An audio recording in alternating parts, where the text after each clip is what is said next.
जितिया व्रत माताएं अपनी संतान की दीर्घायु के लिए रखती हैं। यह एक निर्जला व्रत है जो कि आश्विन मास के कृष्ण पक्ष की अष्टमी को रखा जाता है। मान्यता है कि इस व्रत को पूरी श्रद्धा से करने और जितिया व्रत की कथा को पढ़ने और सुनने वाली महिलाओं के बच्चे खुशहाल होते हैं, उनकी आयु लंबी होती है। आप भी जानिए जितिया व्रत की कथा विस्तार से। कथा की शुरुआत करने से पहले आप सभी से निवेदन है, वीडियो अच्छी लगे तो लाइक, शेयर और सब्सक्राइब अवश्य करें। तो चलिए कथा की ओर बढ़ते हैं। एक बार नैमिषारण्य के निवासी ऋषियों ने संसार के कल्याणार्थ सुत जी से पूछा, हे सुत, कराल कलिकाल में लोगों के बालक किस तरह दीर्घायु होंगे, सो कहिए। सुत जी बोले, जब द्वापर का अंत और कलयुग का आरंभ था, उसी समय बहुत सी शोकाकुल स्त्रियों ने आपस में सलाह की कि क्या इस कलयुग में माता के जीवित रहते पुत्र मर जाएंगे। जब वे आपस में कुछ निर्णय नहीं कर सकी, तब गौतम जी के पास पहुंचने के लिए गई। जब उनके पास पहुंची तो उस समय गौतम जी आनंद के साथ बैठे थे। उनके सामने जाकर उन्होंने मस्तक झुकाकर प्रणाम किया। तदनंतर स्त्रियों ने पूछा, हे प्रभु, इस कलयुग में लोगों के पुत्र किस तरह जीवित रहेंगे, इसके लिए कोई व्रत या तप हो तो कृपा करके हमें बताइए। इस तरह उनकी बात सुनकर गौतम जी बोले, आपसे मैं वही बात कहूँगा जो मैंने पहले से सुन रखा है। गौतम जी ने कहा, जब महाभारत युद्ध का अंत हो गया और द्रोण पुत्र अश्वत्थामा के द्वारा अपने बेटों को मरा देखकर सब पांडव बड़े दुखी हुए, तो पुत्र के शोक से व्याकुल होकर द्रौपदी अपनी सखियों के साथ ब्राह्मण श्रेष्ठ धौम्य के पास गई और उसने धौम्य से कहा, हे विप्रेंद्र, कौन सा उपाय करके इस बच्चे को दीर्घायु हो सकते हैं, कृपा करके हमें ठीक ठीक बताइए। धौम्य बोले, सत्य युग में सत्य वचन बोलने वाला, सत्याचरण करने वाला, समदर्शी जीमूत वाहन नामक एक राजा था। एक बार वह अपनी स्त्री के साथ अपनी ससुराल गया और वहीं रहने लगा। एक दिन आधी रात के समय पुत्र के शोक से व्याकुल कोई स्त्री रोने लगी, क्योंकि वह अपने बेटे के दर्शन से निराश हो चुकी थी।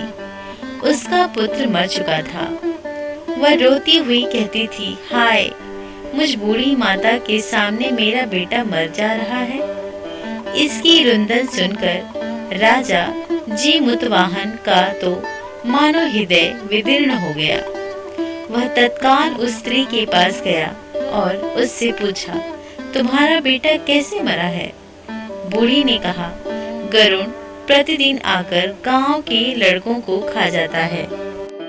इस पर दयालु राजा ने कहा, माता, अब तुम रो मत, आनंद से बैठो, मैं तुम्हारे बच्चे को बचाने का यत्न करता हूँ।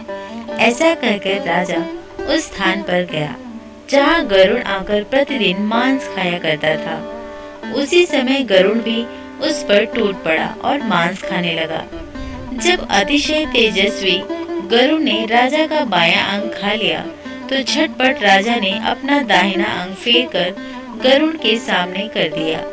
यह देखकर गरुड़ जी ने कहा, तुम कोई देवता हो, कौन हो तुम? मनुष्य तो नहीं जान पड़ते। अच्छा, अपना जन्म और कुल तो बताओ।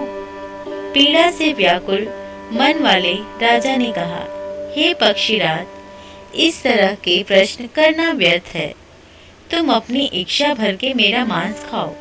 यह सुनकर गरुड़ रुक गए और बड़े आदर से राजा के जन्म और कुल की बात पूछने लगे। राजा ने कहा, मेरी माता का नाम है शैव्या और मेरे पिता का नाम है शालिवाहन। सूर्य वंश में मेरा जन्म हुआ है और जीमूतवाहन मेरा नाम है। राजा की दयालुता देखकर गरुड़ ने कहा, हे महाभाग, तुम्हारे मन में जो अभिलाषा हो वह वर मांगो। राजा ने कहा, हे पक्षीराज, यदि आप मुझसे वर दे रहे हैं तो वर दीजिए कि आपने अब तक जिन प्राणियों को खाया है वे सब जीवित हो जाएं।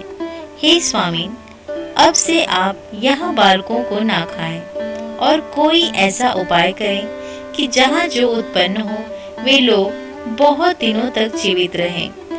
धौम्य ने कहा कि पक्षीराज गरुण राजा को वरदान देकर स्वयं अमृत लाने के लिए नागलोक चले गए।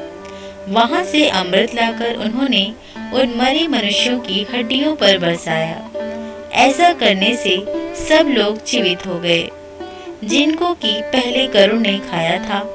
राजा के त्याग और गरुण की कृपा से वहां वालों का बहुत कष्ट दूर हो गया। उस समय राजा ने शरीर की शोभा दूनी हो गई थी। राजा की दयालुता देखकर गरुड़ ने फिर कहा, मैं संसार के कल्याणार्थ एक और वरदान दूंगा। आज आश्विन कृष्ण सप्तमी के रहित शुभ अष्टमी तिथि है। आज ही तुमने यहाँ की प्रजा को जीवन दान दिया है। हे वत्स, आपसे यह दिन ब्रह्म भाव को गया है, जो मूर्ति भेद से विविध नामों से विख्यात है। वहीं त्रैलोक्य से पूजित दुर्गा अमृत प्राप्त करने के अर्थ में जीवित पुत्रिका कहलाई है। सो इस तिथि को जो स्त्रियां उस जीवित पुत्रिका की और कुश की आकृति बनाकर तुम्हारी पूजा करेगी तो दिनों दिन उनका सौभाग्य बढ़ेगा और वंश की भी वृद्धि होती रहेगी। हे महाभाग, इस विषय में विचार करने की भी आवश्यकता नहीं है।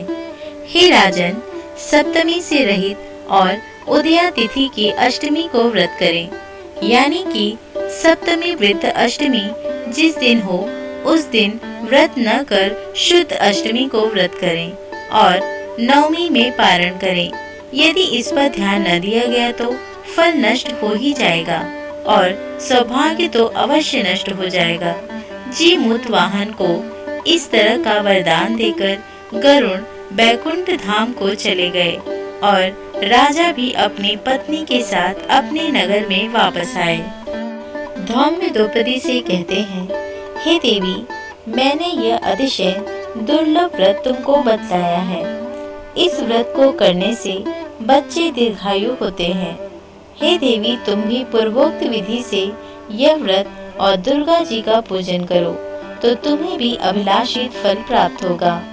मुनिराज धौम्य की बात सुनकर द्रौपदी के हृदय में एक प्रकार का कौतूहल उत्पन्न हुआ। पूर्वासिनी स्त्रियों को बुलाकर उनके साथ यह उत्तम व्रत किया।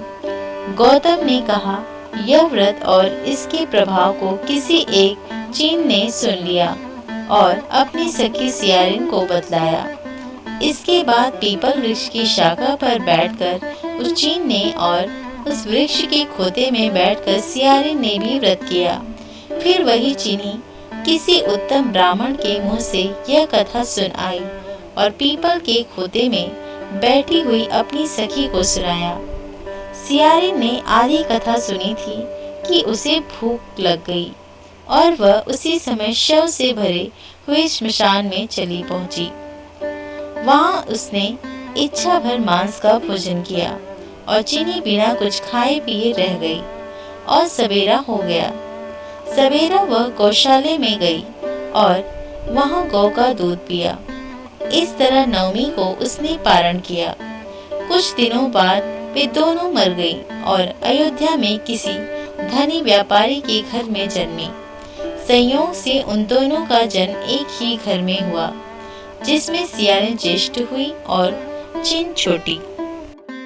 वे दोनों सभी शुभ लक्षणों से युक्त थी, इसलिए बड़ी लड़की काशीराज के और छोटी उसके मंत्री के साथ गार्हपत्य अग्नि के सामने विधि पूर्वक ब्याही गई।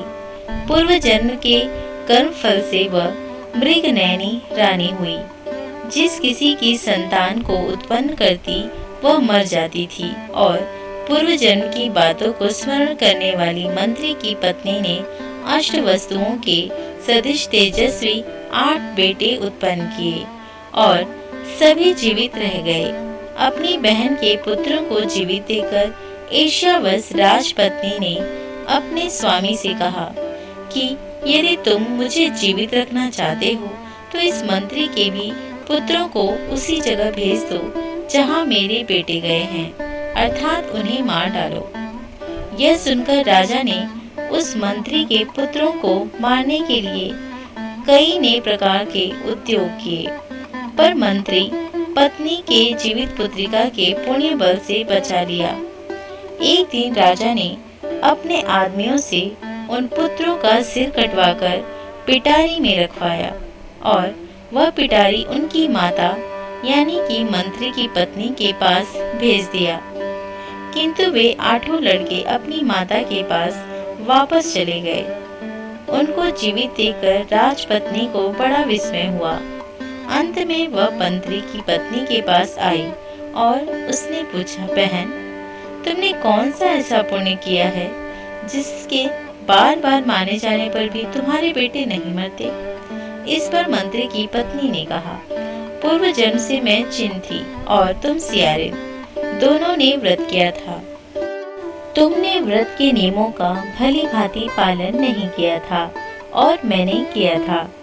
इसी दोष से हे बहन, तुम्हारे बेटे नहीं जीते हैं। और राजरानी, अब भी तुम उस जीवित पुत्र का व्रत को करो तो तुम्हारे बेटे दीर्घायु होंगे। मैं तुमसे सच सच कह रही हूँ।